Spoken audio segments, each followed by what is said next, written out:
आपने सुना होगा मौत के कई रूप होते हैं, पर मौत कितनी दर्दनाक हो सकती है इसका अंदाज़ा शायद जीने वाला कभी नहीं लगा सकता।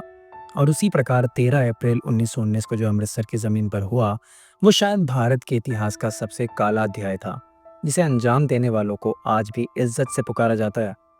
क्योंकि शायद मैं, आप या ये पूरा देश उस दर्द को ना समझ पाए, पर इंसानियत को शर्मसार कर देने वाली उस घटना के बीच जो समाज में बोया गया, उसने जन्म दिया सिर्फ नफरत और गुस्से को।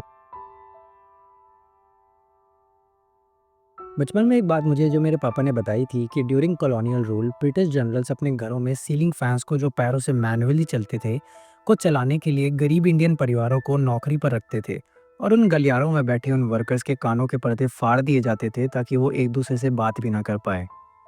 अब मैं ये क्यों आपको आज बता रहा हूँ, क्योंकि उसी शर्मसार कर देने वाले हत्याकांड या जेनोसाइड को रिप्रेजेंट करने के लिए Akshay Kumar starrer Kesari chapter 2 theatres में रिलीज हुई है। और मैं खुद इसे एक दिन लेट देखने गया हूँ, और मुझे दुख इस बात का ज़्यादा है कि थिएटर्स सैटरडे होते हुए भी खाली थे। मीन्स लोग आज भी अच्छा सिनेमा देखने से कतरा रहे हैं, या लोगों को सच में अच्छी मूवीज़ देखनी ही नहीं है। खैर, केसी टू फोकस करती है सरशी संकरन नायर के ऊपर, जिन्होंने अपनी पूरी जिंदगी ब्रिटिशर्स और कॉलोनियल रूल के लिए एज एडवोकेट काम किया और बहुत इस शोहरत और इज्जत कमाई, इतनी इज्जत कि ब्रिटिश क्राउन ने उन्हें नाइटहुड से भी नवाजा था। पर फिर एक ऐसा दिन जिसने सिर्फ इन्हें नहीं, बहुत सारे फ्रीडम एस्पिरेंट्स की सोच को बदल डाला।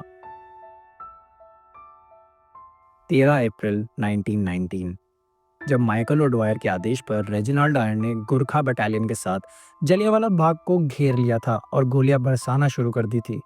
और ऑफिशियल फिगर्स के अकॉर्डिंग माने तो 1600 कुछ कैजुअलिटी स्टेट की गई थी, पर हॉस्पिटल डेटा के अकॉर्डिंग 10,000 से ज़्यादा मरने वालों की संख्या बताई गई। और ये बात सिर्फ यहाँ ख़त्म नहीं होती है। रेजिनाल्ड डायर ने अपनी एक टेस्टिमनी में ये तक कह दिया कि मैं जब तक गोलियां दागना बंद नहीं करता, जब तक उन बंदूकों में से गोलियां ख़त्म नहीं हो जाती। और इस पूरी भावना को मूवी ने जिस प्रकार से कैप्चर किया है, मतलब बहुत बहुत अच्छे से कैप्चर किया है। पर कई जगहों पर मूवी स्ट्रेच्ड या चारी ज़रूर फील हो सकती है ओवर द टॉप जाने के लिए, और मैं समझ सकती कि आपको सिनेमा बनाना है और ऑडियंस से रिएक्शंस निकलवाने हैं। एंड टॉकिंग अबाउट रिएक्शंस, मेरा सबसे ज़्यादा रिएक्शन मूवी की सिनेमाटोग्राफी ने निकाला, जो बेहद बेहद बेहद खूबसूरत है। और इस मूवी की फ्रेमिंग, कैमरा वर्क बहुत बहुत बहुत ज़्यादा खूबसूरत है। एंड अगर परफॉर्मेंसेस की बात करूं तो hands down R Madhavan sir rule this project. Means हर फ्रेम में जहां आर माधवन सर हैं, you can sense a demonic type of presence कि this guy is here to rule and just beat the shit out of the protagonist. And talking about protagonist, Akshay Kumar sir ने अपनी career की one of the finest performance दी है। And that being said, Akshay sir का look Shankaran sir से इतना मिलता नहीं है, पर the energy he was channeling throughout the screen presence he had was just phenomenal. Movie का म्यूजिक डिपार्टमेंट स्ट्रांग है, एक्टिंग डिपार्टमेंट बहुत ज़्यादा स्ट्रांग है, और इफ़ किसी मूवी में अनन्या पांडे अच्छा परफॉर्मेंस दे दे तो यू कैन इमेजिन मूवी कितनी बेहतर हो सकती है। मूवी के एक सीन में आर माधवन एक विटनेस को अपनी डेस्क से पानी पिलाने के लिए ग्लास उठाते हैं, और उस पूरे शॉट के पीछे शंकरन नायर के कैरेक्टर को उन दोनों के बीच से दिखाया जाता है, just to point that out कि how menacing this character is. And in very next scene, Shankaran Nair same witness को अगली हियरिंग में अपनी डेस्क से पानी ऑफर करते हैं, and then camera R Madhavan के कैरेक्टर के ऊपर पैन आउट किया जाता है। It is just too good to notice man. And if movie को सिर्फ सिनेमा पर्सपेक्टिव से मुझे जज करना है तो movie certainly deserves a score of 8 out of 10। But now we should talk about the flaws of this movie.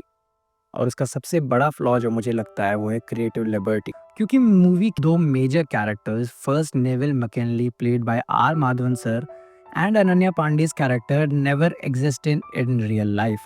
हाँ, ये मूवी के लिए एक फिक्शनल कैरेक्टर है, और जिस पास्ट ट्रॉमा की बात मूवी में रेजिनाल्ड डायर के लिए की गई है, उसका भी हिस्ट्री में कोई एविडेंस नहीं मिलता है। एंड द केस जो मूवी में दिखाया गया है, उस पर भी एक क्रिएटिव लिबर्टी ली गई है। According to the book on which this movie is based on, the case that shook the empire, Michael O'Dwyer ने शी शंकरन नायर पर डेफेमेशन केस किया था, क्योंकि शंकरन नायर ने अपनी बुक गांधी एंड एनार्की में डॉयर के अगेंस्ट कुछ स्टेटमेंट्स लिखे थे। एंड सेकेंड फ्लॉ जो बहुत एविडेंट था, which was editing of this film, जो बहुत बहुत बहुत जल्दी में की गई थी। But despite of these flaws, Kesari two stand apart from this shit crap of lineup of these film, जिनमें ना सर है ना पैर। And really made my day कि आज भी अच्छे सिनेमा को इज्जत से फिल्म मेकर देख रहे हैं। पर ज़रूरत है ऑडियंस को भी इस चीज़ को एनकरेज करने की कि ऐसी फिल्मों को सपोर्ट मिले, अदरवाइज फिर वही होगा जो शायद इस देश के रूलर्स या लीडर्स चाहते हैं, केओस। मूवी ऑनेस्ट फील होती है एंड नो डाउट अपने प्रेजेंटेशंस में वो पेन जो तुम फील करना चाहते हो, वो ज़रूर तुम्हें पहले 10 मिनट में ही फील करवा देती है। और रही बात इस फ़िल्म के सब्जेक्ट और जो एनर्जी ये चैनल करती है, पीपल शुड नो कि जो लाइफ़स्टाइल या फ्रीडम हम जी पा रहे हैं, उसके लिए कितने अनसंग या अननोटिस वॉर लड़े गए हैं। और क्यों मुझे बुरा लगता है जब ऐसे फ़िल्म को इंडियन ऑडियंस ये कह के नकार देती है कि हमें बोरिंग सिनेमा नहीं देखना है। क्योंकि इसी सब्जेक्ट पर जब विक्की कौशल स्टारर सरदार उधम रिलीज़ हुई थी, तो उसमें एक डायलॉग था कि Indian people are tend to impress the others and they will give their whole life to please someone else. और यही चीज़ उस समय इंडियन बोर्ड्स ने सरदार उधम को ऑस्कर्स शॉर्टलिस्ट में ना करने पर प्रूफ भी कर दिया था। पर खैर, Sardar Udham is a masterpiece और हाँ, इंडियन बायोपिक सीन में ना उस मूवी से बेहतर कुछ बन पाया है, ना शायद कभी बनेगा। But people still don't care, क्योंकि सच यही है कि हम लोग ये प्रूव करने के लिए कितनी भी दूर चले जाएंगे कि हम कितने महान हुआ करते थे, पर कोई ये नहीं मानना चाहता कि उस वाक्य में आज भी थे एग्जिस्ट करता है, ना कि है। खैर, आपने अगर फ़िल्म देखी है तो नीचे कमेंट में ज़रूर बताना कि आपको ये कैसी लगी, और नहीं देखी तो प्लीज़ अपनी पूरी फैमिली के साथ एक मौका देकर ज़रूर देखिए। शायद आप नहीं, पर आपकी फैमिली वो दर्द समझ पाए जो उन्होंने देखा या सुना है। और रही बात इस चैनल की, तो शायद ये वीडियो भी इस चैनल पर कभी नहीं आती, पर किसी ने ऐसे सर पर टपली मार के बोला कि जाके वीडियो बनाओ चुपचाप, तो here I am. So yeah, thank you for reminding me this and keep reminding me my duties in my life please. खैर, मिलते हैं नेक्स्ट वीडियो में। Take care, bye bye.